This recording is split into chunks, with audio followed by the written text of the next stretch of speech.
Hey, everybody. It is Monday, October 14th. You're listening to the Mo News Podcast. I'm Moshe Nunu. And I'm Jill Wagner. This is the place where we bring you just the facts. And we read all the news and read between the lines so you don't have to, even on holidays. Jill, I hope everyone is having a great Columbus Day / Indigenous Peoples Day here in the U.S. And then for those of you north of the border, I hope you guys are having a great Canadian Thanksgiving. But we are working, Moshe, because the news never stops. The news doesn't stop, folks. We're 3 weeks out from an election, so we're like, you know what? We'll do a brief holiday edition for you today. 3 weeks from the election. It's wild. All right, with that, let's get to the headlines. New polls out showing that the race between Donald Trump and Kamala Harris are neck and neck. It comes as there is a record gender gap, with women preferring Harris and men preferring Trump. The fight over men this weekend. And we're not talking, ladies at the bar, Moshe.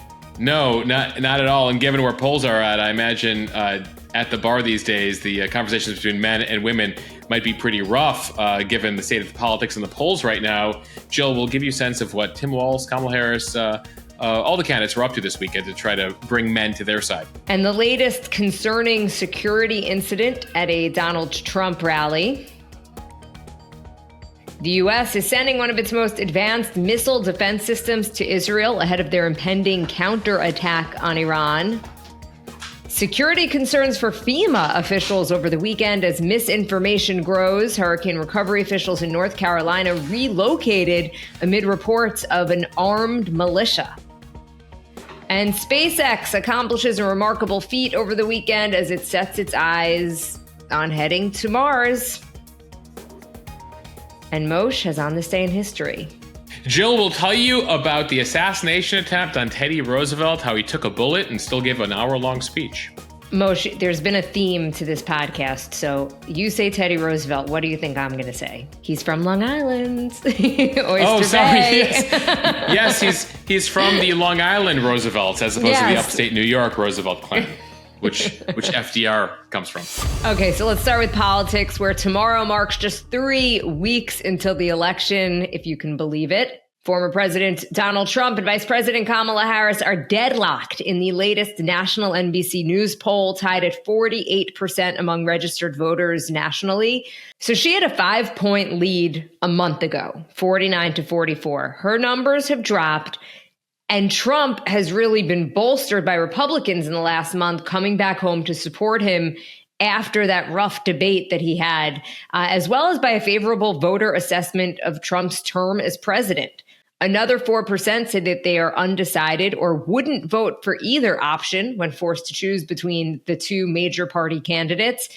Anything can happen, with 10% of voters saying that they might change their minds, and an all-time high share of voters believing that this presidential election will make, quote, a great deal of difference in their lives. So just to recap the numbers there, basically a tie, about 4% unsure, and 10% of those who say Trump or Harris say, maybe I'll change. So 1 in 6 voters apparently still reachable at this point. So NBC looked at various voter turnout scenarios because it all depends on who votes early and who actually shows up on election day when a majority of ballots are cast.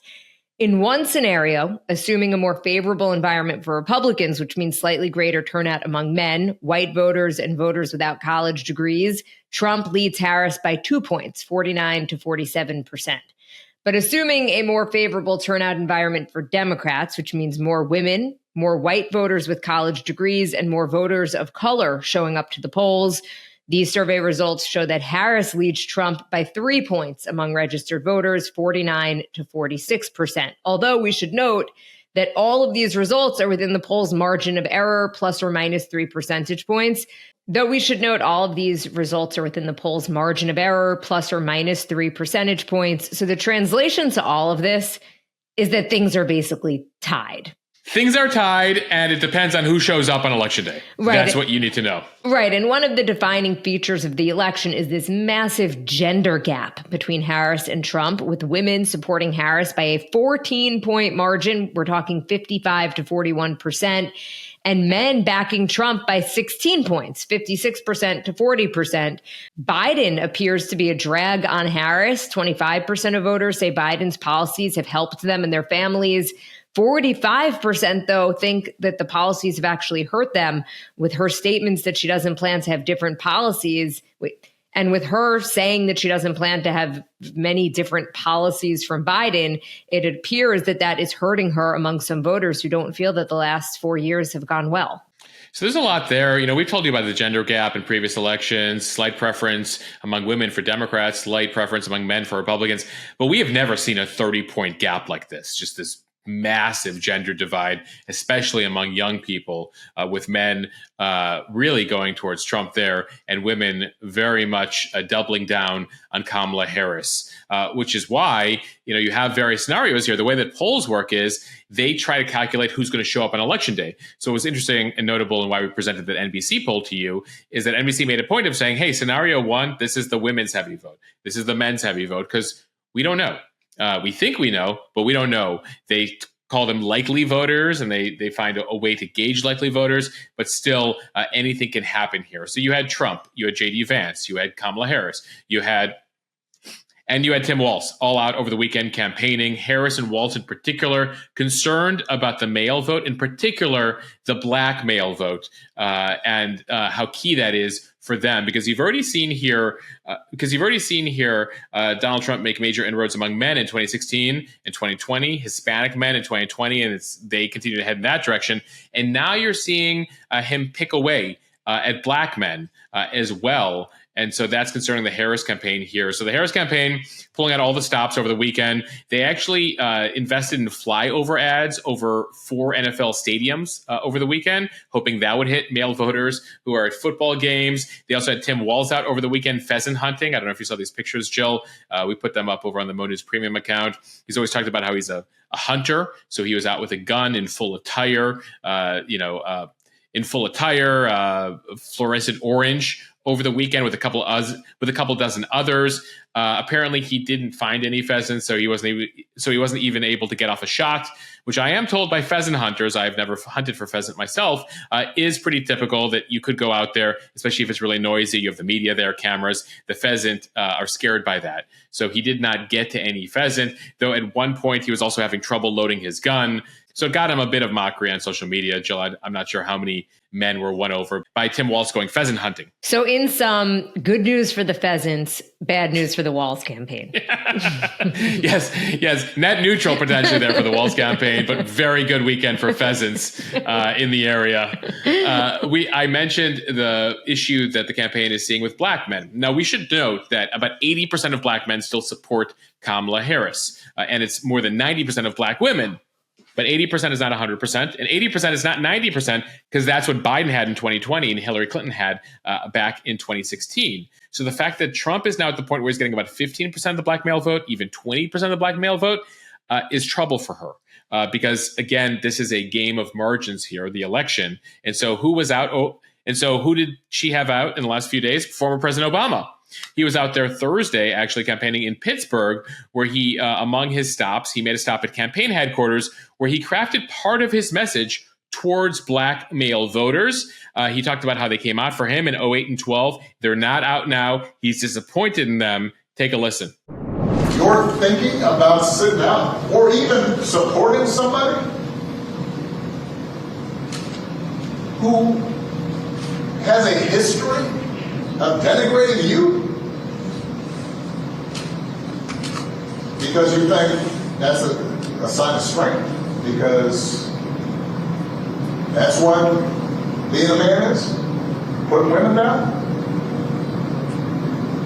that's not acceptable. Jill, people online saying that that's Obama going into dad mode there. I mean, I've heard that tone, and it's usually from a dad talking to their kids. And listen, they're 3 weeks out from Election Day, and if they have Obama out saying that, clearly they have some internal numbers there that they're concerned about. According to people around Obama, he no longer thinks he can get anyone who's locked in with Trump, that he can't convert them if they've gone to Trump, but he is hoping to find enough votes in enough states to counter all those people, in particular, people who helped him get to record numbers when it comes to black turnout. As a percentage, I should note, Jill, in 2008 and 12, as a percentage, black voters were more likely to turn out than white voters the 2 years Obama ran.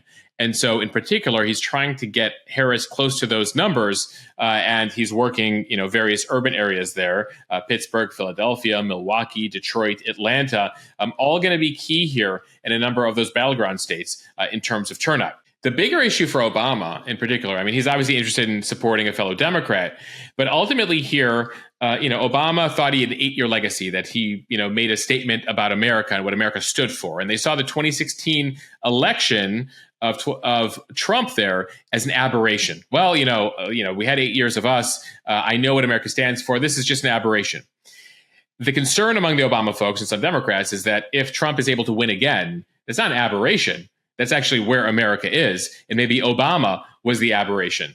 And so, ultimately here, philosophically speaking, politically speaking, legacy speaking here, this is significant for those people. You also saw former President Bill Clinton out over the weekend. So effectively, multiple former presidents there out there stumping for her, and current President Joe Biden as well has been stumping for her. So that's what's happening in Harris' world. And they will continue to be out there campaigning this week. She will continue to hit those key states there, Wisconsin, Pennsylvania, Michigan, what they call the blue wall, where if Democrats can't win those 3 states, they are going down to defeat. And I was hearing anecdotally over the weekend, Jill, that they should be concerned in Michigan right now.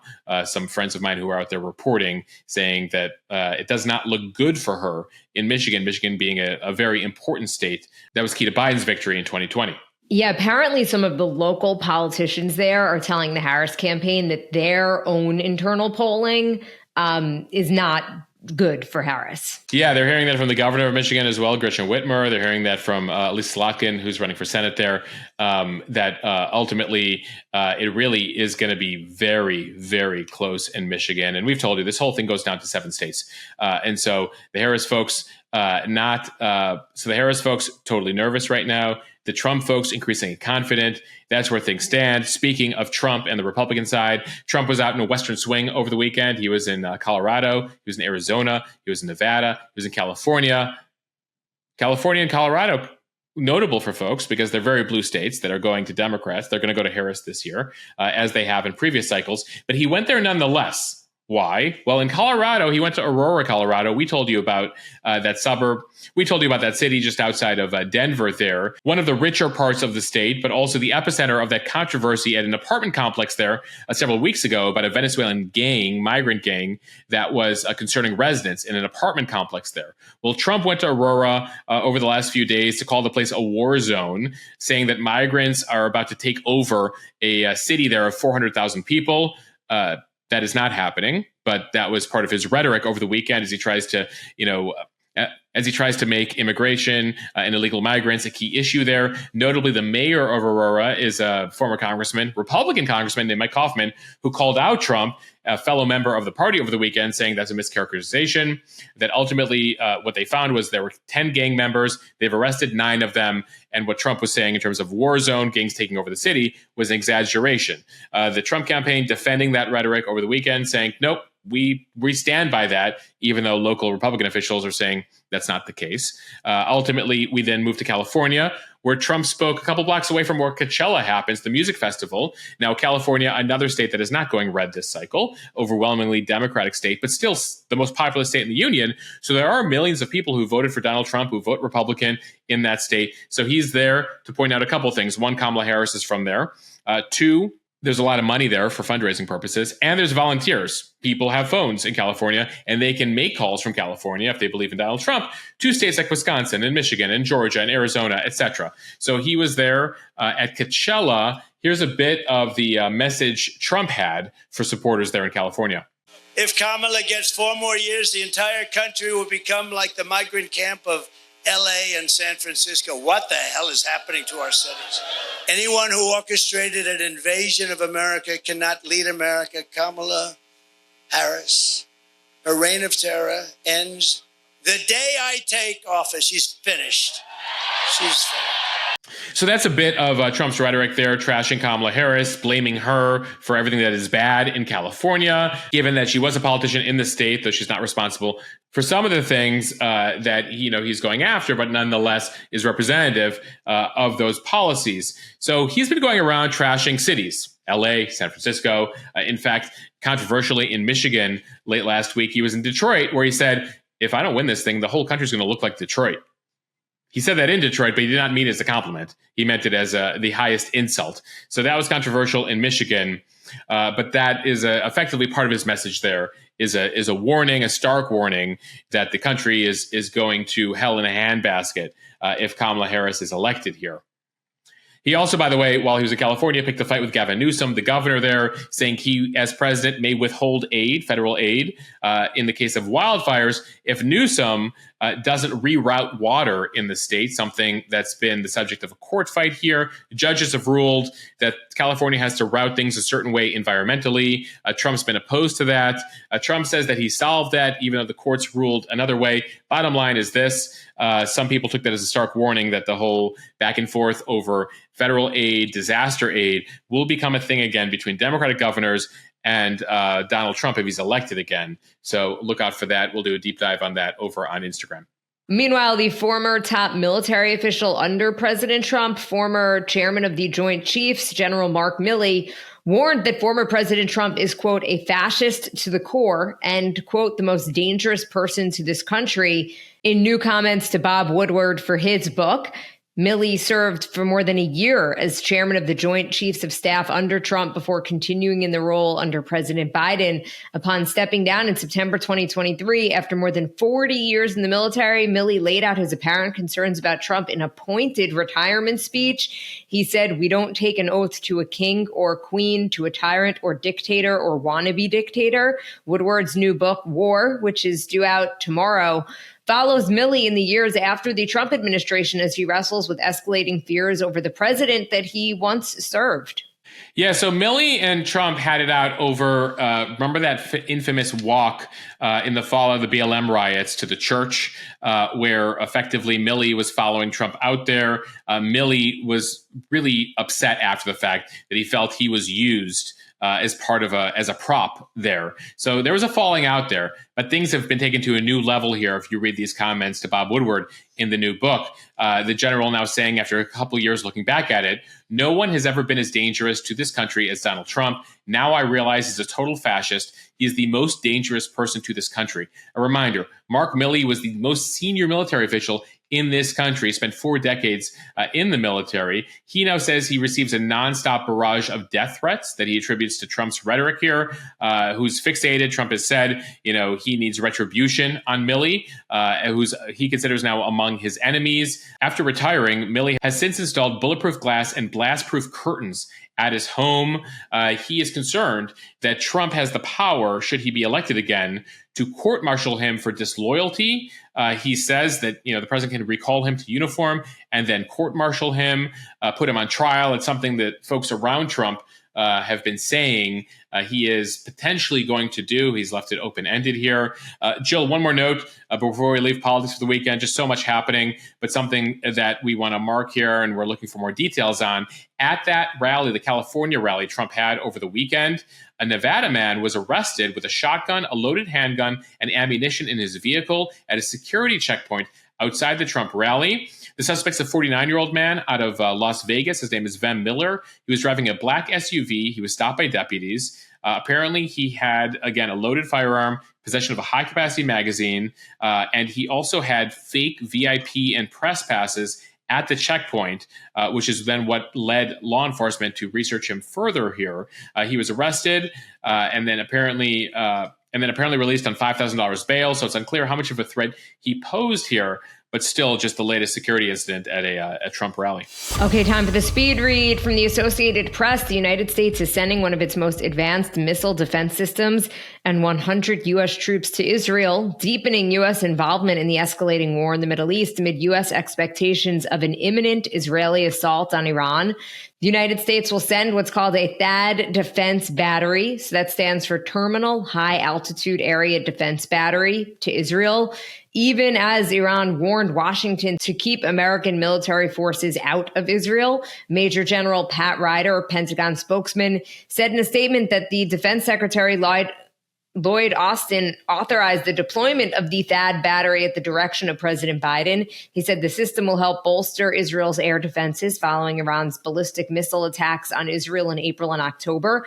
The mission marks the first significant deployment of U.S. troops to Israel since the war in Gaza started, and it comes just 3 weeks before the election. U.S. officials have been encouraging Israel to avoid targeting Iran's nuclear, oil, and gas sites out of fear that it could spark an even larger escalation that upends the global economy. The deployment of the system is the latest indication that the U.S. expects the Israeli assault to be so comprehensive that the Iranians will have to respond, according to Aaron David Miller, a Middle East expert who's advised multiple Republican and Democratic administrations. Yeah, so this might be an indication, too, of how the negotiations are going behind the scenes right now. Between Biden and Netanyahu, the U.S. urging the Israelis not to, as you mentioned, hit those nuclear sites. So I wonder if part of that negotiation was, hey, we'll send you these defense batteries if you don't hit all the targets you're thinking about. The Israeli defense minister, though, Yoav Gallant, has promised a devastating attack against Tehran. He says that our strike, he's referring to the Israeli strike here, will be powerful, precise, and surprising. They will not understand what happened or how it happened. That could come any day now. And this comes in response to the Iranian assault of 180 plus missiles that came in response to the Israelis taking out a number of top terror leaders for Hezbollah and Hamas in Lebanon and Iran in recent months. Now, those assassinations went down. The Iranians felt obligated to respond, so they sent the missiles. Now, those missiles did no significant damage. In fact, no Israelis were killed in them. In fact, only one Palestinian man was killed as a missile that was intercepted fell in a Palestinian area there. Fell in a Palestinian area of the West Bank. Nonetheless, the barrage from Iran did demonstrate that Israel's very sophisticated missile defense system can be overwhelmed if you send a whole bunch of missiles at once. Hence, the U.S. probably sending this THAAD system over. So now there's all this back and forth. The last go-around was the Iranians sending missiles at Israel. So now Israel is set to respond here. We'll see what they do. And then, of course, Iran has now said it will respond to whatever Israel does. So the big question is, when will this end and how far will this escalate?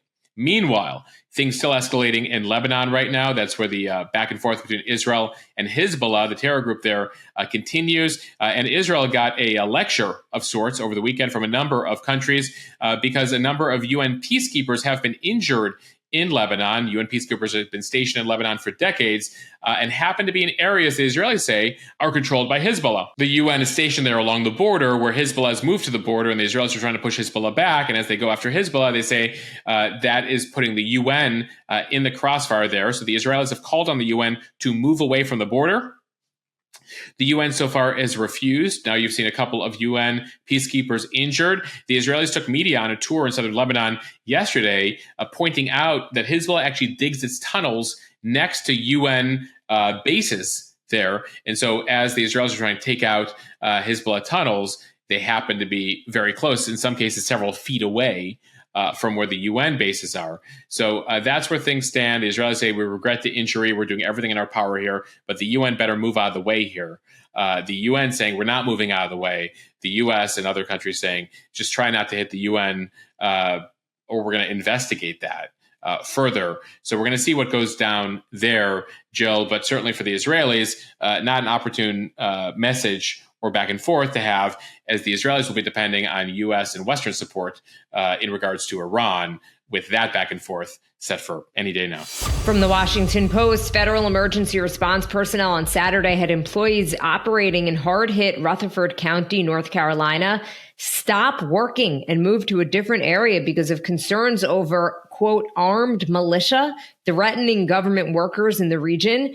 This is according to an email sent to federal agencies helping with the response in the state. At around 1 p.m. Saturday, an official with the U.S. Forest Service, which is supporting recovery efforts after Hurricane Helene, along with FEMA, sent this urgent message to numerous federal agencies to stand down and evacuate the county immediately. The message stated that the National Guard troops had come across 2 trucks of armed militias, saying that they were out hunting FEMA. One Forest Service official coordinating the Helene Recovery said responders moved to a safe area and at least some work in that area, which included clearing trees off dozens of damaged and blocked roads to help search and rescue crews, as well as groups delivering supplies. That was all paused. Yeah, so that was Saturday. By Sunday afternoon, personnel were back in place, according to officials down there. But it's just the latest example of the growing concerns about safety and security in Western North Carolina, where many towns were almost wiped off the map after that historic hurricane Helene made landfall, led to record rains, led to record mudslides and flooding there. And in the week since, we've told you about this. It was also the subject of our interview with FEMA on the Mo News Interview podcast late last week, that the misinformation and rumors have really gone to a new level here, and has led folks, the misinformation and disinformation have now led locals to target federal agencies, refuse help in some cases. In Chimney Rock, that's in Rutherford County, where we mentioned, that's been one of the centers of tension here. There's a rumor that government officials are trying to seize the town, that they're trying to bulldoze bodies under the rubble and not being truthful about the death toll. They also say that the feds are trying to seize homes that are near lithium deposits. All of this untrue, but sadly the misinformation has now gotten to people. Apparently militia's there. I'm hearing from folks on the ground there, Jill, that this is rhetoric that they're hearing in certain areas saying, we don't want the federal government here, which is really unfortunate because some of the folks who need the aid the most are the people who are believing this stuff about FEMA and the government, and they're refusing aid in this case, or in some cases apparently threatening federal aid officials. I should add, Jill, in that conversation I had with the FEMA head, it's the latest Mo News Interview podcast, he's like, we don't even have the authority to seize land. I don't know why people are believing this, because this is not something that we're even legally capable of doing. From the New York Times, the SpaceX company pulled off an amazing feat of technical wizardry on Sunday, not only flying a 233-foot rocket booster back to its launch site, but also catching it out of the air with two giant mechanical arms. So this happened during the 5th test flight of the Starship rocket. It was a huge step forward for the ambitions of SpaceX and its founder, Elon Musk. They hope to be transporting people to Mars using this technology in the next decade. In the more immediate future, NASA is paying SpaceX $4 billion to use Starship to take astronauts to the surface of the moon during 2 upcoming missions in its Artemis manned moon program. Yeah, so SpaceX having a lot of success here. Jill, I don't know that I can do it justice by describing it. Check out the video of the SpaceX over the weekend. We posted a bit of it over on the Instagram account. SpaceX, in addition to having built and flown the world's largest and most powerful rocket, has now also demonstrated a key technology needed to make the vehicle completely reusable and able to fly again, more like a jetliner and less like a rocket. Literally, they landed this thing. So after the booster successfully pushes Starship upward towards the densest part of the atmosphere, the booster drops away. Now, sometimes these boosters get wasted, etc. In this case, SpaceX, the booster had 33 of its own engines that it propelled itself back to the launch site. And then close to the ground, the engines fired again to slow the booster. And it looked like a giant falling cigarette of sort with a glow at the top. And literally, it goes back into the slot of the rocket launcher. Literally, it's a game of inches here as the booster, after it goes back up, comes back down, fires itself exactly into the place where the rocket launched, and then you have these arms which close gently around the booster, effectively catching it on the pad there. So just a remarkable feat there by the folks at SpaceX. Right now, the big mission is to finish that manned mission to the moon, and then get to Mars. Right now, Elon Musk says that he will fire the first Starships to Mars by late 2026. It's 2 years from now. Now, those will be unmanned, and if those go well, then crewed flights will follow over the course of the next decade or so. But pretty ambitious schedule there for Elon Musk and SpaceX, and the achievement over the weekend certainly helps them. So we're getting to Mars before we're getting fully autonomous driving vehicles on Earth. Is that what I'm hearing? We're getting to Mars before we get a lot of stuff, before we have good healthcare in this country, Jill. But it does go to show you, the argument goes that if you farm things out to the private sector and government doesn't run certain aspects, that you can make progress in some cases, and sometimes in cheaper ways. All right, now time for On This Day in History on this October 14th. We begin in 1912 before a campaign speech in Milwaukee, Wisconsin. Then presidential candidate Teddy Roosevelt, who was going for a third term after having served nearly 7 years as president. He was running as a third-party candidate. He is shot at close range by a saloon keeper who aims it directly at Roosevelt's heart. It failed to mortally wound the president because its force was slowed by a case of glasses that he had and a bundle of manuscript in his breast pocket. So effectively, that really slowed down the bullet there.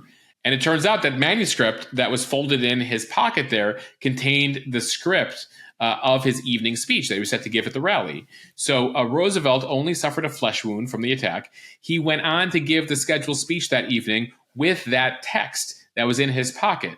So after a few words, he pulled the manuscript out from his pocket and said to the crowd, "You see, it takes more than one bullet to kill a bull moose." We should note the speech lasted an hour before he was eventually taken to the hospital there. He was running for the Progressive Party, which was nicknamed the Bull Moose Party, because Teddy Roosevelt would often say he feels as strong as a bull moose.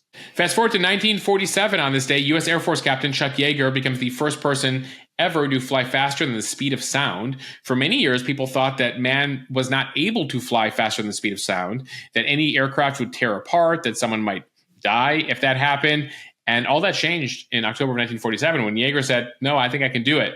And they decided that it would be safe to do that. So they're at an altitude of about 40,000 feet. He exceeds 662 miles per hour. That is the speed of sound at that altitude. Notably, Yeager lives until the year 2020, Jill. He survived till the age of 97. And we should note that in the years since, that was Mach 1. Mach 1 is the speed of sound. The fastest recording speed of a manned flight, Mach 7, nearly Mach 7, or 7 times the speed of sound. And that is recorded, I'm sure, in classified records. Maybe we've gone faster. Sort of like that Top Gun sequel, where I think they have him going Mach 10 or something. On this day in 1994, turning 30 years old today, Jill, Quentin Tarantino's Pulp Fiction. All right. Also, in music history on this day, turning 25 years old today, on this day in 1999, Destiny's Child releases Say My Name. Did we think Beyonce at the time was going to be the breakout star? Jill, there's a lot of star part of the group, but you can see that Beyonce was special, I think. If I can roll back the clock to 1999. But I don't know that many people foresaw the superstardom that you would get to today, right? You knew there was a star there, but like next level billionaire star? Yeah. And finally, on this day in 2007, 17 years ago today, folks, Keeping Up with the Kardashians premiered on the E! Network. I think another group where you're like, okay, there's something to this crew, but will there be multiple Kardashian sisters who are billionaires? I don't know that we foresaw it back in 2007. Most, I don't drink soda. I hate peanut butter. And pile on to the other weird things about me. I have never seen a full Kardashian episode, and I actually can't name all of the Kardashian sisters. Jill. I swear. How many can you name? Kim, Khloe. Yes. Kylie. 3. But I don't know who's who necessarily. Like, That's I don't know if okay. I could. You actually have the majority of the sisters. That's not bad. Who am I missing? Courtney. Courtney. That's right. Okay. And hold on. You named Kylie, right? I think so. Yeah. Okay. So you're missing Courtney and Kendall. Kendall. Yeah, I wouldn't have gotten that. I think I'm going to take a little pride in this, actually. I'd say you got 3 out of 5 sisters. I mean, and if you're really aggressive, you got Rob, the brother. I didn't know about Rob. Okay, well, that's okay. A lot of people don't. A lot of people miss Rob. Poor Rob. Poor Rob, indeed. Yes. All right, everyone. Thank you for listening to the Mo News podcast. If you like what you hear, please share this with your friends. It will help us grow. Follow us and subscribe so you don't miss an episode, and review us in the App Store. Thanks for listening, everyone. Have a great holiday, and we'll see you tomorrow.